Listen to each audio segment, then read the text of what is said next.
তোমার নাম? নমিতা বর্মন। নমিতা বর্মন, খুব সুন্দর নাম। আচ্ছা, তোমার ভাড়াটা হচ্ছে 2000 years later. আচ্ছা, তুমি এটা বলতে পারবে রঞ্জিত বাবু রোজ দাড়ি কাটেন, দাড়ি কাটেন, হ্যাঁ। তবুও রাতে ঘুমোতে যাওয়ার সময় তার গালে এক গাল ভর্তি দাড়ি থাকে, এটা কি করে সম্ভব? রঞ্জিত বাবু রোজ দাড়ি কাটেন, রাতে ঘুমোতে যাওয়ার সময় তার এক গাল ভর্তি দাড়ি থাকে, এটা কি করে সম্ভব? দাড়ি থাকে। অসম্ভব, অসম্ভব।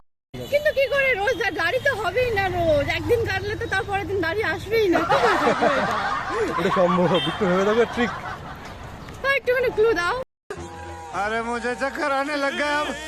মানে আমি ক্লুটা দিলে না অ্যান্সারটা বলা হয়ে যাবে। বলা হয়ে যাবে, তা অন্যরকম ভাবে বলে যাতে মানে বুঝতে না পারি আনসারটা কি হতে পারে। প্রতিটা ছেলে মানুষের দরকার হয়, প্রতিটি ছেলে মানুষের দরকার হয়, ওনাকে দরকার। অনেক বড় ক্লু। নাপিত। Right, right. রঞ্জিত বাবু নাপিত, হ্যাঁ। সারাদিন অন্যের দাড়ি কাটে, তো নিজের দাড়ি কাটে না। Right, congratulation. এটা ফুলেশ্বরী ডিলিশিয়াস রেস্টুরেন্টের তরফ থেকে একটা 250 টাকার গিফট পাচ্ছে। ওকে, আর আমার তরফ থেকে একটা ছোটো। Thank you. Thank you.